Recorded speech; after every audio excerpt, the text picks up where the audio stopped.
Hi, this is Sandhya. இப்போ நம்ம என்ன பார்க்க போறோம்னு பார்த்தீங்கன்னா, குட்டீஸ்க்கு, அதாவது ரொம்ப குட்டி குழந்தைங்களுக்கு பார்த்தீங்கன்னா கிரே ஹேர்ஸ் வருது, கலர் வந்து பிளாக்கா இல்லை ப்ரௌனா இருக்கு, இந்த கலரை மாற்ற முடியுமா, இல்லை ஹேர் கலர் பண்ண முடியுமான்னு கேட்குறீங்க. ஹேர் கலர் ஜென்ரலாகவே ஒரு சிலருக்கு பார்த்தீங்கன்னா ஒரு ப்ரௌனிஷ் கலர், கோல்டன் கலர் அந்த மாதிரி இருக்கும். அதில் வந்து மிஸ்டேக்கே கிடையாது. அவங்களோட ஸ்கின்ல இருக்கிற ஹேர் கலர் பார்த்தீங்கன்னாலும் சேம் அந்த கலருக்கு மேட்சாக இருந்ததுன்னா அதில் எந்த ப்ராப்ளமும் இல்லை. அவங்களோட நேச்சர் கலரே அதுதான். அது இல்லாம கிரே ஹேர்ஸ் வருது, இல்ல ஹேர் கலர் மாறுது அப்படின்னா நம்ம பார்க்க வேண்டியது என்னன்னா நியூட்ரிஷன் மட்டும்தான். குழந்தைங்களுக்கு ஒயிட் ஹேர் வருது அப்படின்னா அவங்களுக்கு வந்து அயன் ரிச் ஃபுட் நிறைய கொடுக்கணும். ஃப்ரூட்ஸு நல்லா கான்சென்ட்ரேட் பண்ணி அந்த வெஜிடபிள்ஸில் என்னென்ன சத்து இருக்குன்னு பார்த்துட்டு கண்டினியூஸாக அதை கொடுக்கும்போது என்ன ஆகும்னா ஆட்டோமேட்டிக்காக கலர் சேஞ்ச் ஆகும்.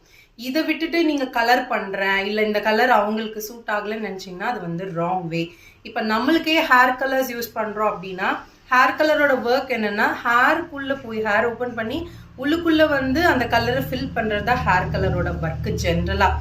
இது நம்ம போடும்போதே பார்த்தீங்கன்னா பிக்மெண்டேஷன் வரும், கலர் பார்த்தீங்கன்னா அன்ஈவன் டோன் வரும், அப்புறம் அண்டர் ஐ டார்க்னஸ் இதெல்லாம் வர்றதுக்கு நிறைய சான்சஸ் இருக்குது.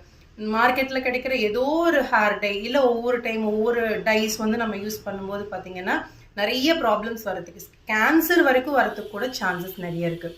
ஸோ நம்ம யூஸ் பண்ணுற ஷாம்பூஸ்லேயும் ஹேர் கலர்ஸ்லேயும் கொஞ்சம் கான்சென்ட்ரேட் பண்ணி சலூன் ரேஞ்ச் ப்ராடக்ட்ஸ் எல்லாம் நம்ம யூஸ் பண்ணும்போது பார்த்தீங்கன்னா இதுலேருந்து ஓரளவுக்கு வந்து இந்த ப்ராடக்ட்ஸ் சைட் எஃபெக்ட்ஸ் எல்லாம் வந்து நம்ம கண்ட்ரோல் பண்ண முடியும்.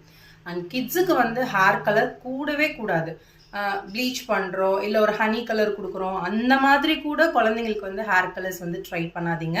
ஹைலி கெமிக்கல், அவங்களோட ஸ்கின்னும் சரி ஹேரும் சரி அதை வந்து தாங்கிறதுக்கான கெப்பாசிட்டி கிடையாது. ஸோ ஃபுட்டுலேயே வந்து கரெக்ட் பண்ணி அவங்களோட கலர் சேஞ்ச் பண்ணுறது தான் இதுக்கான ரைட் வே. உங்களோட ஹேர் கலர் என்ன, உங்களோட ஹேர் டைப் என்னன்னு எனக்கு கீழே கமெண்ட் பண்ணுங்கள். அதுக்கான products, hair colour protection products இருக்குது, ஷாம்பூஸ் இருக்குது, அதோட சிரம்ஸ், கண்டிஷனர்ஸ் நிறைய இருக்குது. ஸோ அந்த மாதிரி ப்ராடக்ட்ஸும் வந்து நான் உங்களுக்கு அடுத்தடுத்த வீடியோவில் ரெஃபர் பண்ணுறேன். தேங்க்யூ.